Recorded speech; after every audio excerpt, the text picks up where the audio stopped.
Hi everyone, today I'm going to be talking to you about Aphrodite. As you may know, in the creation myth, Aphrodite was born when Cronus castrated his father and threw his father's genitals into the ocean, where the sea foam and the waves caressed them, thus creating Aphrodite. Aphrodite is known as the goddess of love and beauty. However, she rules over many other domains. One of her titles is Aphrodite Antheia, which means friend of flowers. She is also known as Aphrodite Apataria, the deceitful. She got this name by tricking the giants to be killed by Heracles. The giants were after her, and she called to Heracles, and he came running. And she told him to go hide in the cave, and she tricked the giants into going into the cave one by one, where Heracles was lying in wait, and he slew them as they came in, one at a time. Another name for her is Aphrodite Genitalius, which is the protectress of births. She helps women through the pains of labor and helps them give birth without conflict. Another interesting thing that I came across in my research is that one of the hymns to Aphrodite mentions her as being able to give favor to win contests.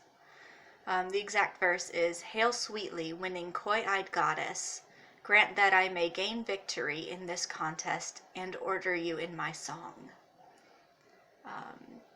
I found that very interesting. You don't hear that a lot, that Aphrodite can help you win a contest. One of my favorite myths of Aphrodite is when she wins the golden apple, thus sparking the whole war over Helen of Troy. During the wedding of Thetis and Peleus, a goddess who was uninvited to the event came to the event, and she gave the gift. She brought the gift of a golden apple with her, but she was turned away at the gate. She was not allowed to enter, and so she threw the apple into the aisle and said, "To the fairest one here," and walked out like a badass.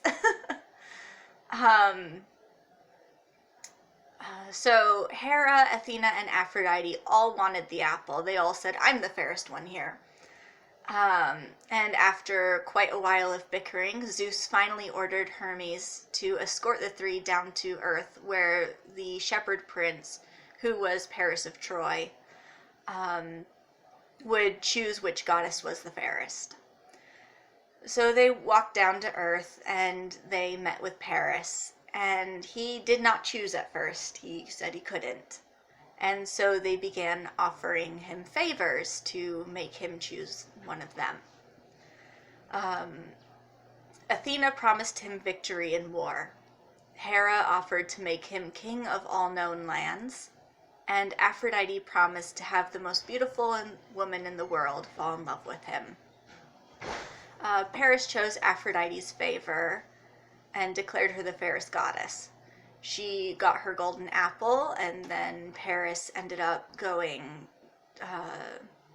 to Troy, the city, and realized that he was a prince, and then he was sent with the task to go make peace with another kingdom, where he met Helen, and Helen fell in love with him, and then they escaped back to Troy, and thus inciting the war for Helen. Also, Aphrodite could get her apple. So Aphrodite's symbols are the conch shell. Her sacred animal is the dove or the goose. And her sacred plant is rose or myrtle. However, I have also come across in research that the daffodil can also be used as a sacred plant for Aphrodite. And another animal for Aphrodite is the dolphin. However, those show up a lot less in depictions and everything than the dove, the goose, and the rose and the myrtle. So I hope you've learned a little about Aphrodite. She is a wonderful goddess, and I suggest you do get to know her. If you have any questions or any comments, just post them down. I'll get to them as I can. And then if you would like me to do a specific goddess or god, then post that as well, and I will add that to the list of videos that I'm going to do. Have a wonderful day, and I'll see you next week.